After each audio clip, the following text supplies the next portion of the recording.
Welcome to the deep dive.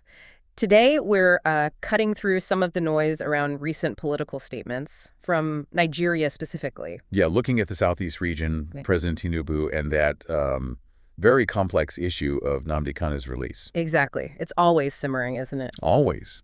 So our insights today, they're drawn straight from recent excerpts, stuff titled Umahi on Southeast support for Tinubu and Kanu's release. Right, featuring statements from the Minister of Works, Senator David Umahi. So our mission really is to unpack what Minister Umahi is claiming. And maybe understand the strategy behind it, the politics underneath. Precisely. All right, let's unpack this then.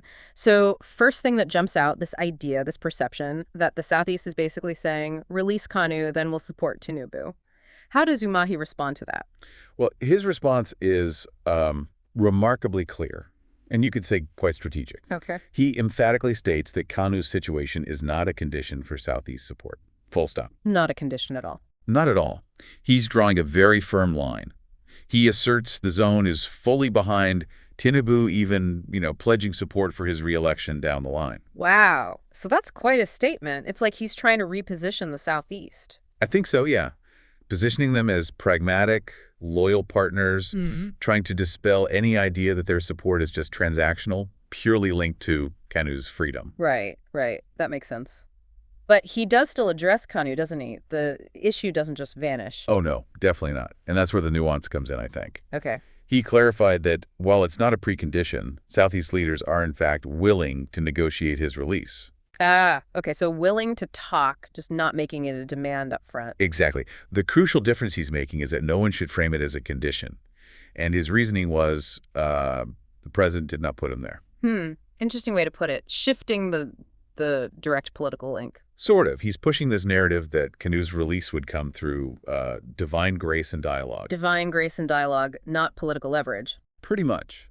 Trying to depoliticize it maybe suggests it's more about diplomacy, perhaps even clemency, rather than a direct quid pro quo. Interesting. So taking it slightly out of that immediate political bargaining space. Okay. Beyond Kanu, Umahi seemed really, really positive about President Tinubu himself. What were his main reasons for that strong backing? He definitely lauded Tinubu, called him a listening leader, for one, and pointed to what he framed as significant achievements. Such as? He specifically mentioned the economy, talking about where Tinubu picked up the economy from. He stressed that the international community seems to have confidence in his reforms. And that international confidence matters, he suggests. Yeah, he noted it's crucial for attracting support for key projects. And then he got very concrete, talking about infrastructure. The roads. Exactly. Roads in the Southeast, particularly highlighting rehabilitation work on roads that maybe past administrations had let slide. So tangible things people can see, a direct appeal based on results. That's the narrative, yes. Economic benefits and visible progress under Tinubu. Makes sense. Now, he also seemed to push back against that persistent idea that the Southeast is sidelined or neglected. How did he handle that? Yes, he addressed that quite forcefully, dismissed those claims. So. He argued that actually, counter to popular belief, Tinubu has appointed more people from the geopolitical zone to federal posts than many previous leaders. Really? That directly counters the common narrative. It does. And what's also interesting is his call for unity among Southeast political leaders. He mentioned even those from opposition parties are now working collaboratively with the president. So the picture he's painting is one of the Southeast actually gaining influence, a stronger voice in Abuja. That certainly seems to be the intended message. More influence, more voice at the center. Understood. And just briefly, did he touch on his own future, his own ambitions? We hear talk sometimes. He was very clear on that. Yeah. Said he has no intention of running for president in 2027. Declared his focus is squarely on working for President Tinubu. He even used this very striking phrase, APC is the path to achieving what we want. The Southeast now has a voice at the center. We will not return to Egypt. Wow, we will not return to Egypt. That's quite biblical, a very strong statement of commitment. Definitely signals a firm alignment with the current administration and a rejection of, perhaps, past approaches or struggles. Okay, so let's just quickly summarize the core takeaways from Minister Umahi here. First, a very clear strategic stance. Nnamdi Kanu'S release is not a precondition for Southeast support. Correct. Coupled with his strong backing for President Tinubu, citing those economic reforms, the infrastructure work, and what he sees as increased regional influence. Right. So thinking about this, what's the sort of final insight that thing to chew on. Well, what I find genuinely fascinating is that careful balancing act.